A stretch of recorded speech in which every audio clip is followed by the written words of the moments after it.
Oi, pessoal da Educação Infantil. Bem-vindos a essa sala para vocês receberem especialmente a palestra da Beth Rodrigues, que está aqui comigo agora. Beth, bem-vinda à Semana de Educação Socioemocional 2022.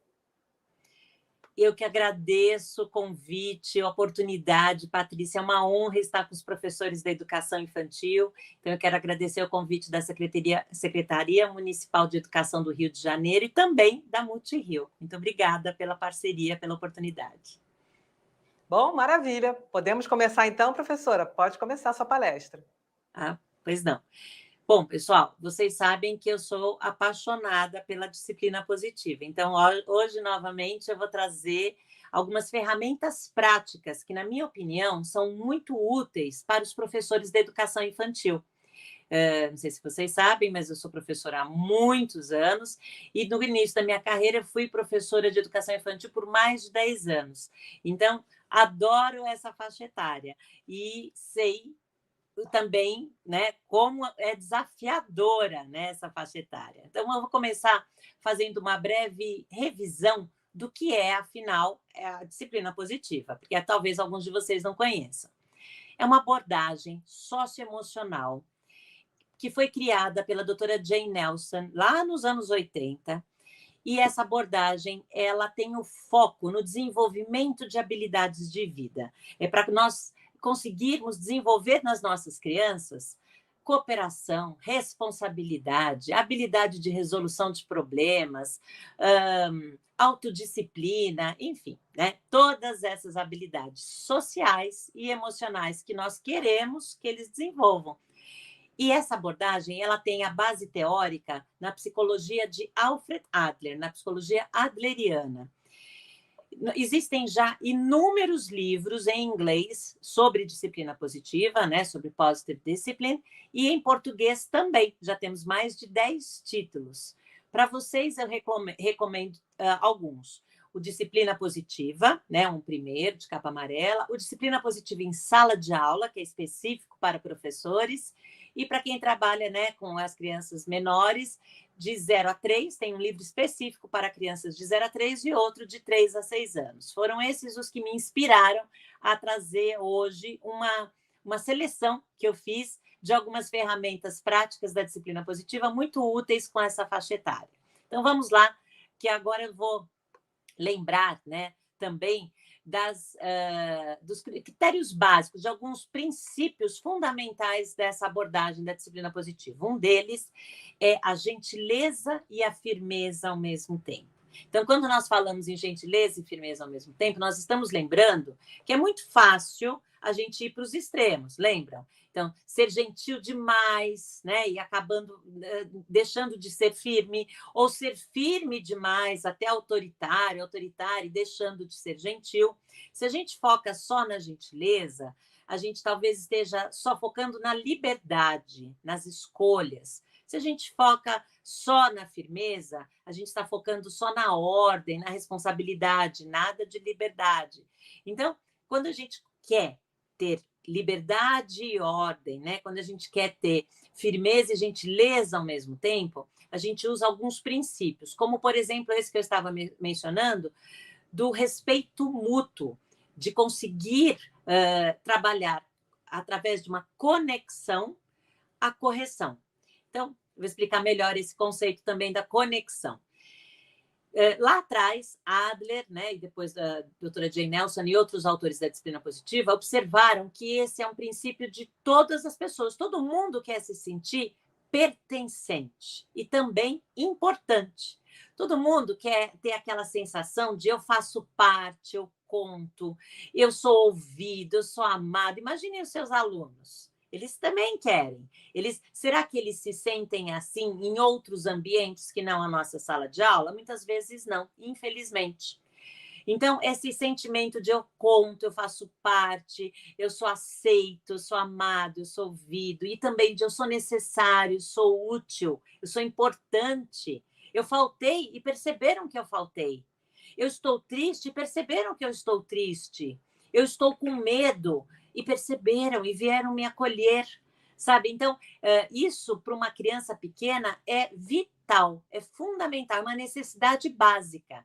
quando a gente responde às necessidades básicas dos nossos alunos, nós estamos desenvolvendo um apego seguro, uma conexão, um vínculo. Então, um jeito de educar é antes a gente garantir essa conexão, através da gentileza. Vou dar alguns exemplos. Nós podemos ter o cuidado de nos abaixarmos para ficarmos com os olhos na altura dos olhos dos nossos alunos, porque vocês sabem que as crianças pequenas passam o dia inteirinho assim, ó, com o pescoço assim levantado. São poucos os adultos que se dão ao trabalho de se abaixar para ficar com os olhos na altura deles. E isso, gente, faz toda a diferença para estabelecer conexão com os pequenos. Eu sei que no dia a dia, com uma turma grande, isso não é possível, porque, né, você está lá em algum lugar de pé. Mas veja, é por isso que nós temos na sala de aula de educação infantil tantos momentos como a hora da roda, em que todos nós estamos sentados em roda no chão. Ou colocamos as crianças em cadeirinhas, em roda também, para que possam se ver, e a gente também, numa cadeira. Então, ou às vezes na interação individual com aquele aluno ou aluna, a gente tem esse cuidado de se abaixar e ficar ali olho no olho. Só isso já garante um tom de voz respeitoso, que é necessário e importante. Para a gente não ficar, né, desgastando aqui as nossas cordas vocais, para a gente também manter aqui um equilíbrio, um autocontrole. Estamos cuidando também da nossa saúde mental. Então, por que se desgastar? Então, esse tom de voz respeitoso, calmo, essa postura empática, de escuta, perceber, tentar descobrir qual é o sentimento do seu aluno, da sua aluna, o que está acontecendo, passando, e até validar esse sentimento. Puxa, eu estou vendo que você está frustrado, você queria ficar mais tempo no parquinho. Puxa, eu estou vendo que você está preocupado, está com medo. Não tem problema, a gente pode ficar aqui sem perigo, sabe? Então, validar qualquer que seja o sentimento da criança, sem minimizar, sem culpar, né? Assim, mas de uma forma acolhedora mesmo, você está conseguindo se conectar.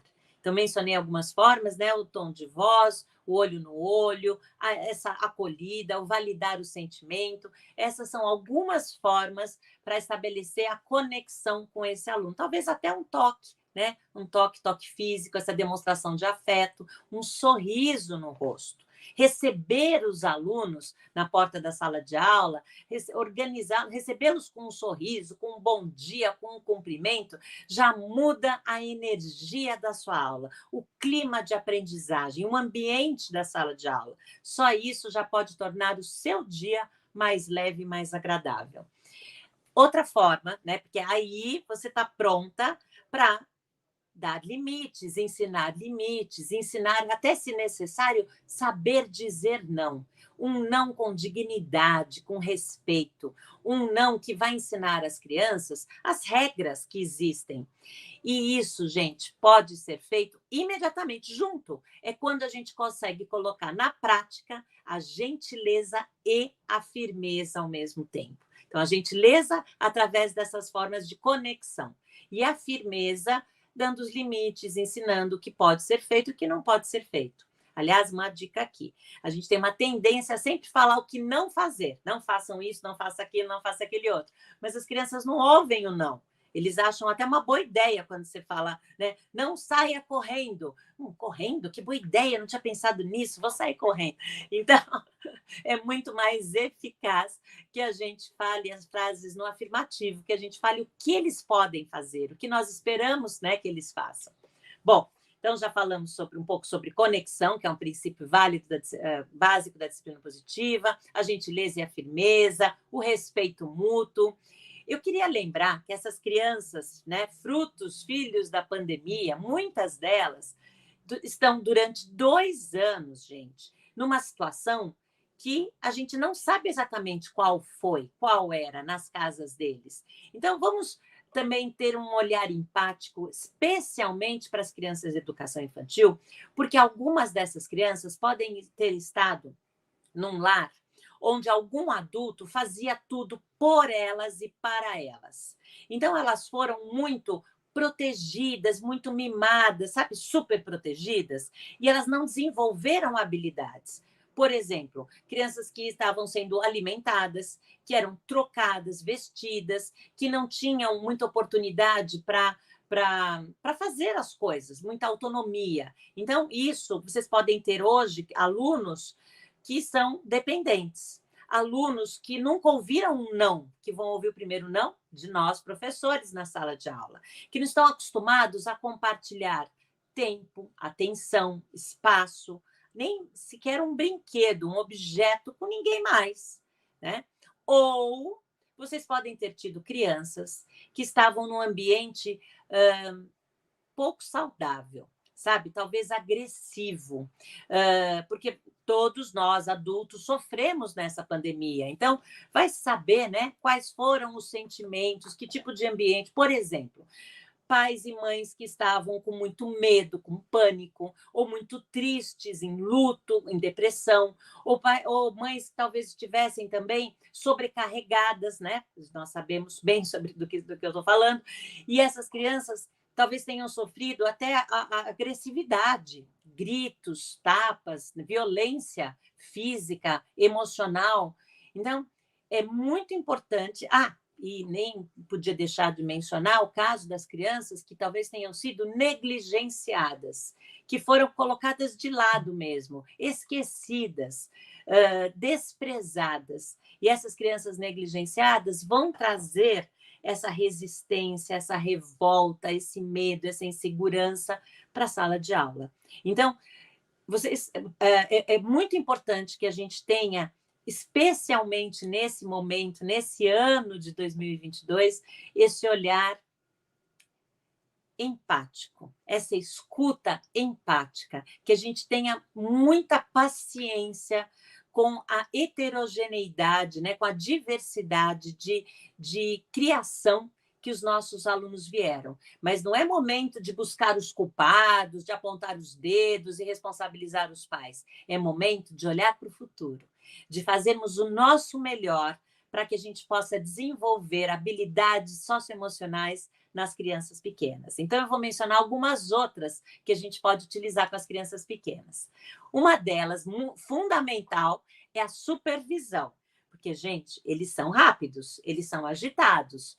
Talvez até tenham ficado um pouco mais, vamos dizer, presos, né? Encurralados nesse tempo de pandemia e não tenham exercitado toda a sua energia, o pular, o correr, o brincar, o gritar, né?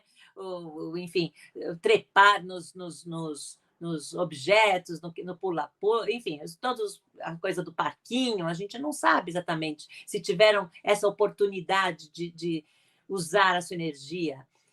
E pode ser que agora, na escola, eles queiram fazer isso, ainda mais que eles estão muito felizes de estarem encontrando os amiguinhos, de conhecendo novas crianças também. As crianças adoram encontrar os amigos.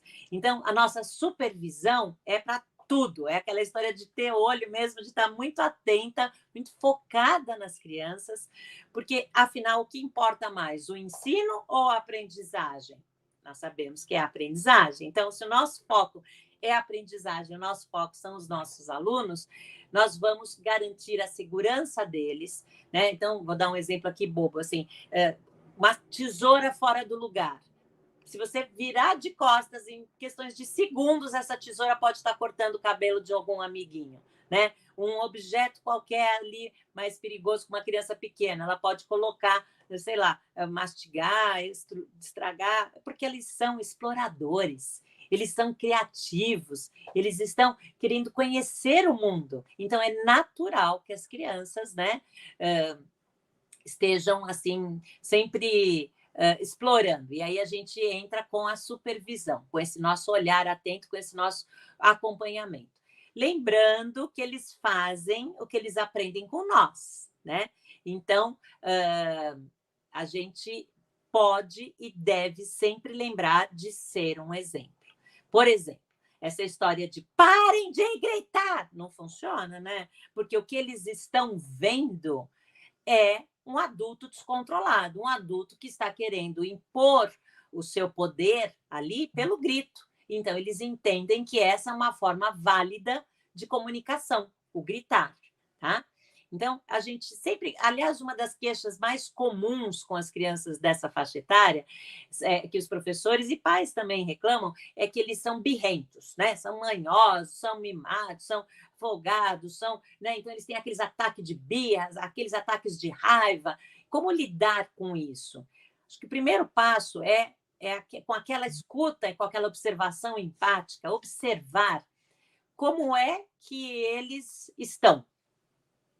Como é que eles estão, por que eles estão demonstrando isso? É uma raiva? É uma tristeza? É um medo? É uma insegurança? O que está por trás daquele comportamento daquela criança? E aí, quando você consegue de verdade entrar no mundo da criança, olhar, né, com outro olhar, pela perspectiva do olhar da criança, do por que será que ela está tendo esse comportamento, porque, gente, vamos aqui usar uma metáfora muito conhecida, é aquela do iceberg, lembram daquela montanha de gelo? A ponta do iceberg é o que a gente só enxerga um pouquinho, né? Só a ponta lá. O que a gente não enxerga, 90% daquela montanha de gelo está submersa no oceano. O que a gente não enxerga são as verdadeiras crenças, são os motivos, são as razões pelas quais a criança está tendo aquele comportamento, que é um comportamento baseado em crenças, né? Então, por exemplo, essa criança pode estar tendo uma necessidade não atendida, pode ser medo, fome, tristeza, raiva, insegurança, pode ser ciúmes, pode ser vergonha, porque não sabe fazer coisas que os colegas já sabem fazer, como, por exemplo, escrever o próprio nome. Enfim, a gente não sabe exatamente. Pode ser uma frustração. Puxa, eu queria tanto aquele brinquedo que está na mão do meu coleguinha, eu queria tanto continuar aqui no parquinho e não ter que voltar para a sala de aula, né? Então, ela tem um ataque de raiva porque queria continuar no parquinho, não quer ir para a sala de aula. É uma criança que talvez não esteja acostumada com o não, com o limite, com a rotina, com a regra.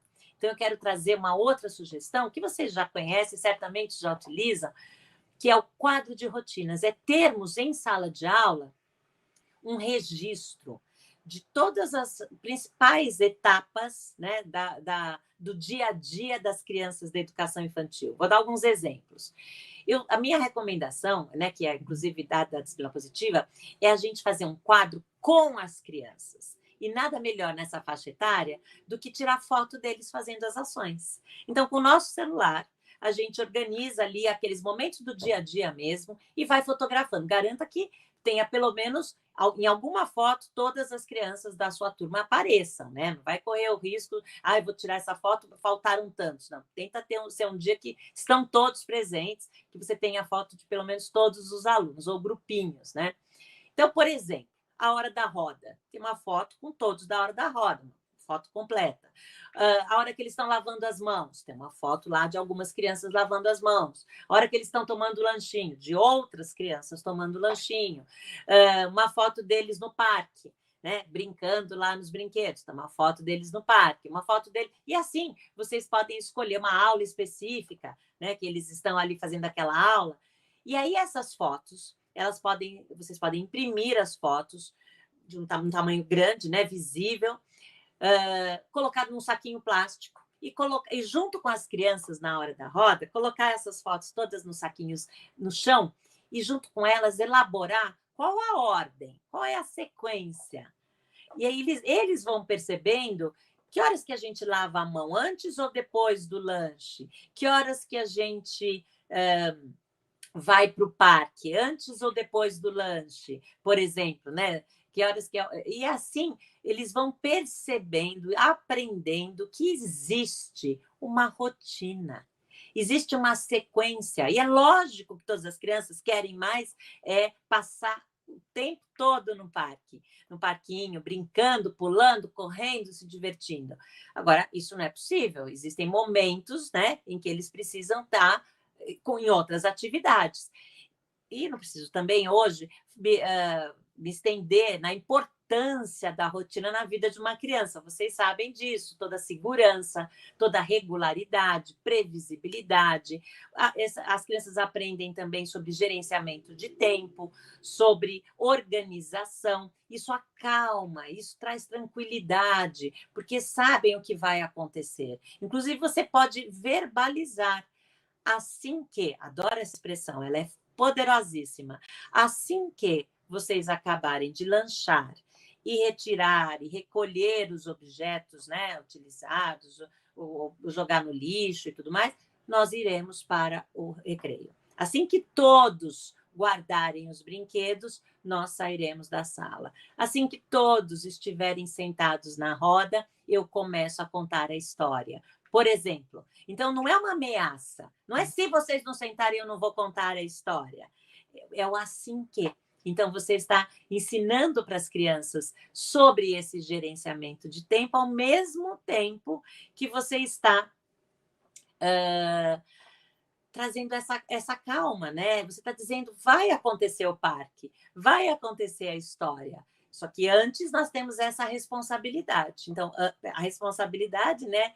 Como é que é a história? Não sei se vocês tinham isso em casa. Na minha casa era assim: primeiro o dever, depois o prazer. Então, primeiro tinha que fazer a lição de casa, depois podia brincar e relaxar. Então, essa história, isso a gente tem que trazer no nosso planejamento. Né? Momentos que se alternam, momentos de concentração individual, momentos de trabalho em grupo, momentos de calma, né? Então você traz uma história, uma música, porque, gente, ensinar as crianças a se acalmar é outra ferramenta poderosíssima da disciplina positiva. Ensiná-los a respirar fundo.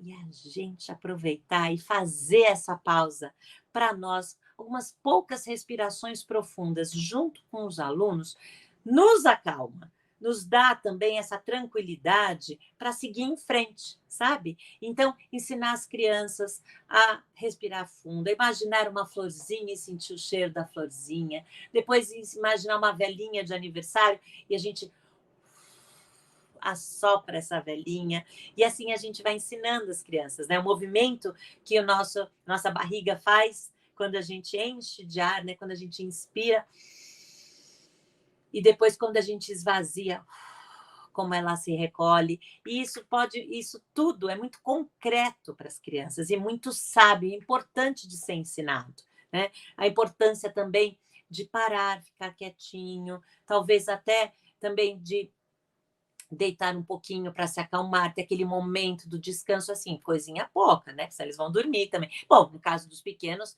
dependendo se, né, da situação, tem a necessidade da sonequinha mesmo, né?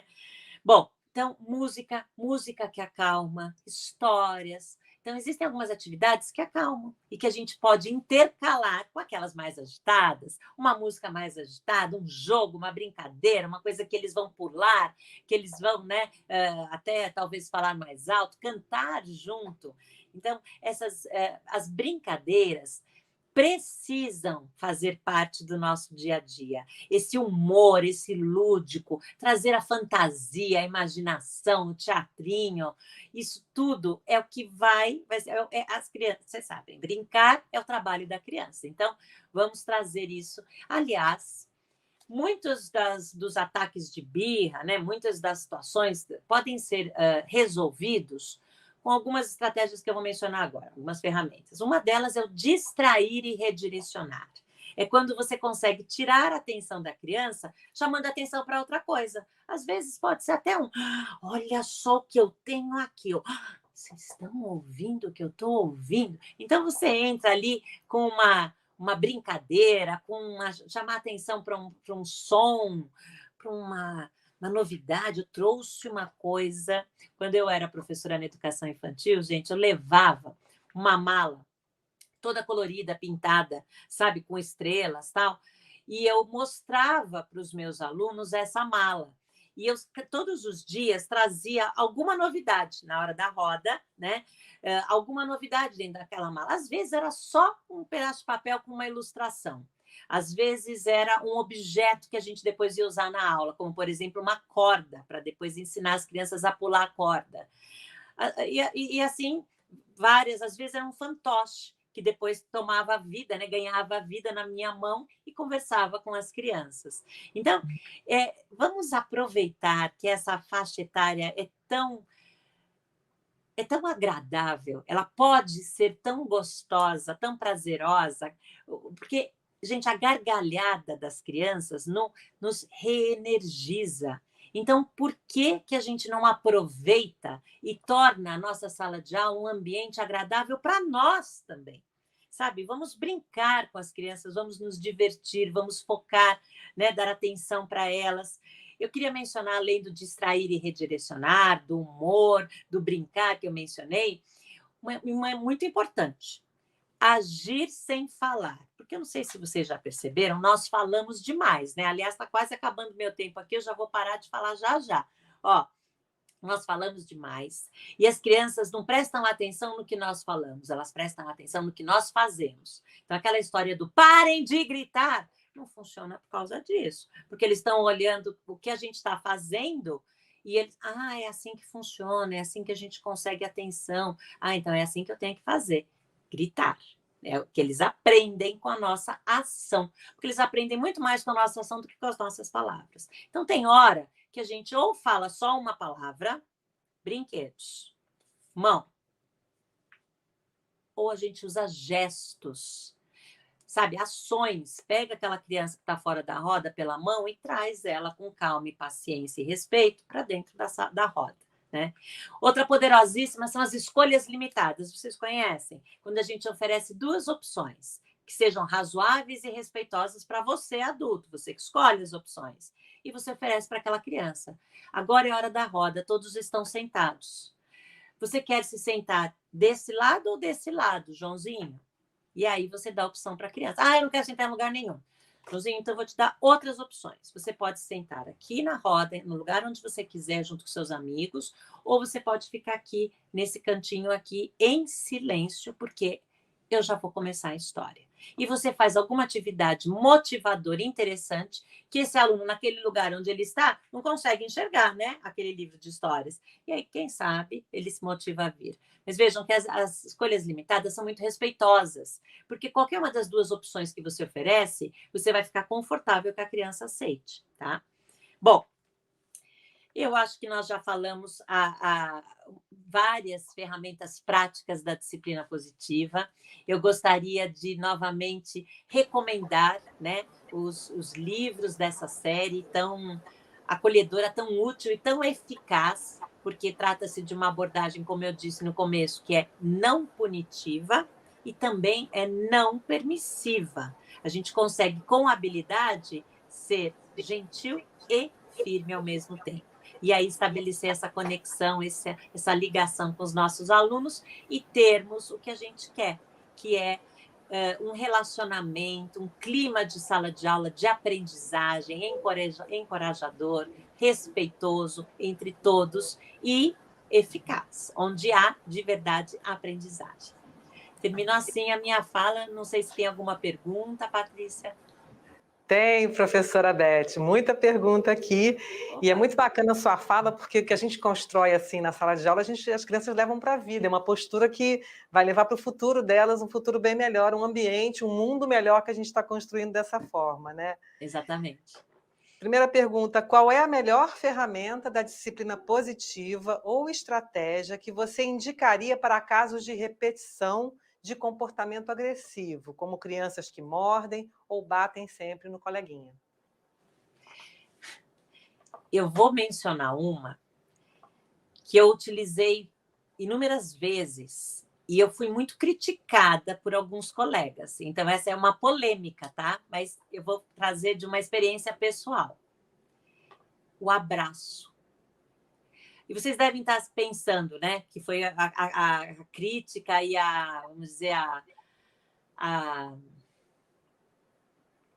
a rejeição, né, de alguns colegas que na época viram eu fazendo isso com uma criança que estava querendo novamente agredir com as mãos, morder, bater, chutar, não só em colegas, mas também em professores. Ao abraçar essa criança, e aí você tem que tomar muito cuidado como você vai abraçar essa criança, o meu cuidado, meu objetivo foi acalmar, conter, criar um momento de pausa, tanto para a criança não machucar outras pessoas, para também não se machucar.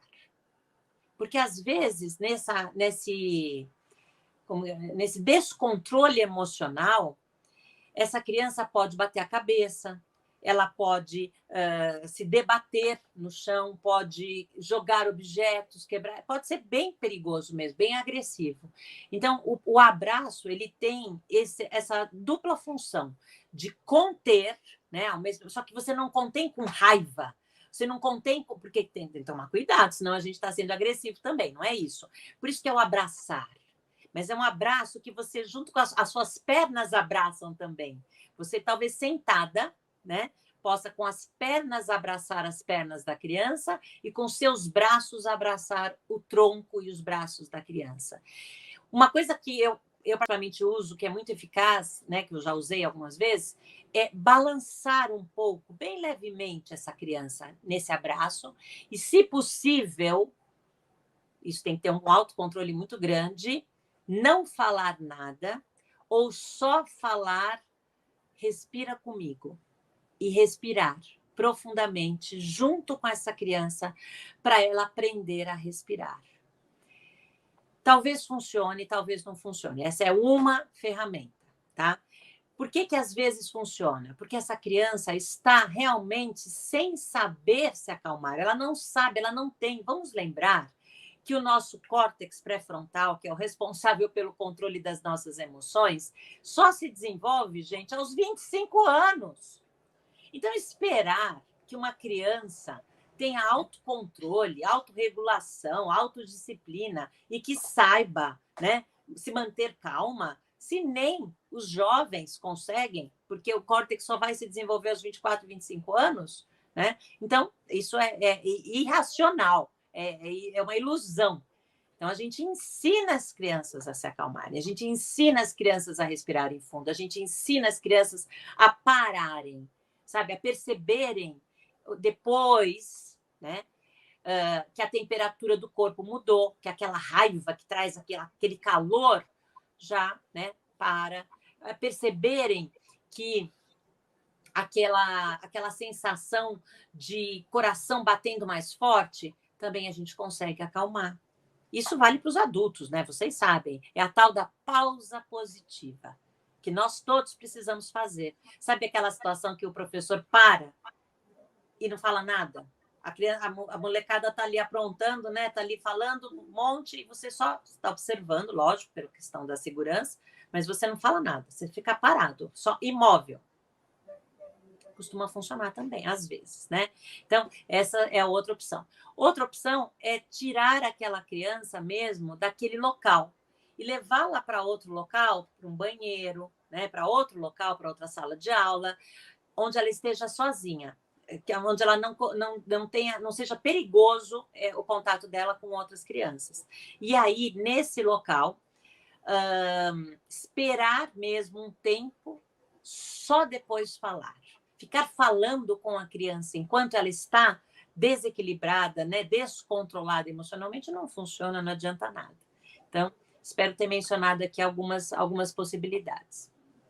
São ótimas dicas para os pais também. Então, por isso que a minha pergunta nós. é: quantas vezes eu me vi falando como mãe para minha filha, no meio de uma discussão, já ela adolescente, aquela coisa, aquele, né, calor, aquela emoção, tal, e eu falando assim: melhor a gente parar aqui e a gente vai se acalmar, você vai para o seu quarto se quiser, eu vou para o meu, vou me acalmar, depois a gente volta nesse assunto. Porque, gente, resolver problemas com a cabeça fervendo, né, com os ânimos alterados, não vai dar coisa boa, né? A gente não vai saber resolver com eficácia, com razão, não vamos conseguir utilizar a parte superior do nosso cérebro, né? As nossas funções cognitivas superiores, não vamos conseguir avaliar, pensar em soluções. Então, depois que todos se acalmarem, aí sim, você pode perguntar para a criança, por que aconteceu aquilo?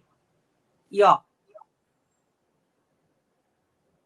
se calar para ouvir o que essa criança tem a dizer. Dar a oportunidade dela dizer, expressar o que ela estava sentindo, por que ela fez o que fez, né? E aí validar o sentimento. Puxa, eu entendo, você ficou muito frustrado porque o seu coleguinha pegou o brinquedo da sua mão e quebrou o brinquedo, por exemplo. Isso não é motivo para chutar ninguém. Então, você é gentil acolhendo aquele sentimento, e é firme, ensinando aquela criança que certos comportamentos não são adequados. Agora, se a criança pode até dizer, minha mãe chuta, meu pai chuta, minha avó chuta, não sei o que, grita, bate, faz, acontece. Aqui, nós não fazemos isso. E quando a professora fala que nós não fazemos isso, ela tem que ser um exemplo de realmente não fazer isso, né? Você falou aí dos pais que também fazem assim. Então, a pergunta é como é que a gente envolve os pais da educação infantil? Como é que a gente pode fazê-los entender a importância de trazer a criança para a escola e participar da vida escolar dela? Eu tenho uma ótima notícia para os professores de educação infantil. Vocês já repararam que os pais mais interessados, as famílias mais interessadas, são justamente os da educação infantil? Que quando tem um evento, uma oportunidade, né, de encontrá-los, são os pais que mais comparecem, os que mais são interessados. Então, eu acho que realmente sempre acolher esses pais também, demonstrar essa empatia para esses pais também. Gente, não foram fáceis esses 2 anos, né, de pandemia. Foi fácil para ninguém, não está sendo fácil para ninguém.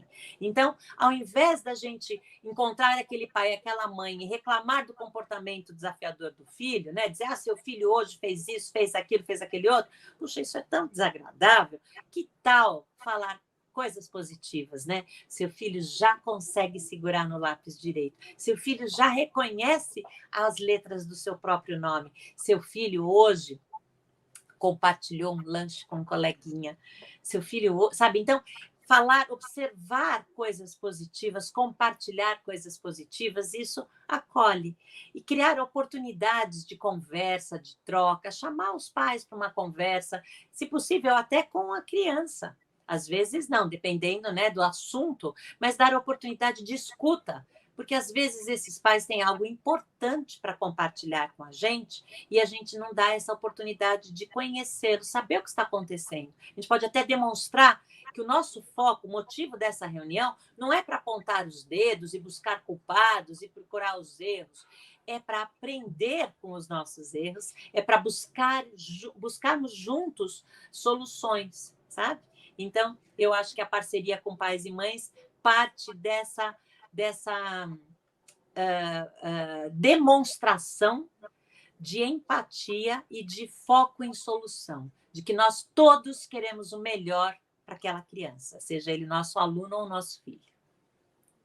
Com certeza, professora Beth. Bom, nosso tempo acabou. Gostaria, então, que você se despedisse desse nosso encontro. Se você me permitir, eu gostaria de divulgar o meu Instagram, é o @Disciplina Positiva Brasil, porque lá eu estou sempre postando informações sobre educação, sobre criação de filhos, sobre sala de aula. Então, muitos posts são para pais, mães e profissionais da educação.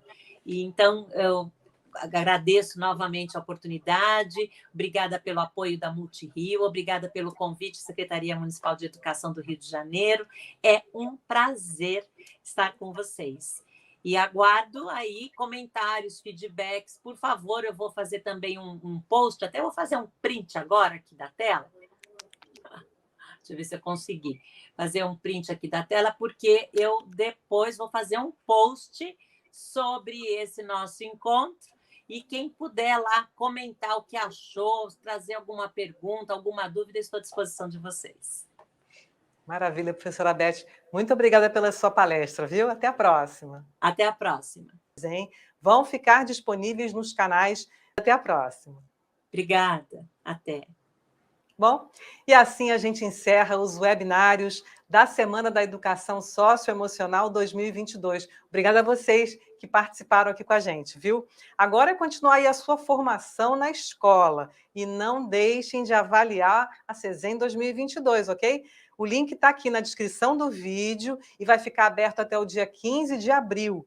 Aí você pode também confirmar sua participação através do preenchimento desse formulário, ok? Bom, e vale lembrar que todos os webinários da CESEM vão ficar disponíveis nos canais da Escola de Formação Paulo Freire e da Multirio no YouTube, viu?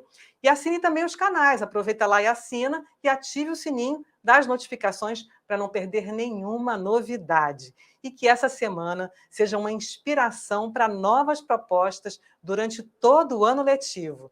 A gente deseja que o desenvolvimento socioemocional dos alunos aconteça de forma orgânica em cada aula, atividade e proposta, criando um gostoso vínculo entre os alunos e a escola e o importante vínculo entre a família e a escola. Tudo para promover a aprendizagem e o desenvolvimento integral dos nossos alunos. Vocês seguem daí realizando as atividades propostas na pasta CESEM nas escolas e compartilhando com a hashtag CESEM 2022. Uma linda CESEM para todos. A gente se vê numa próxima vez.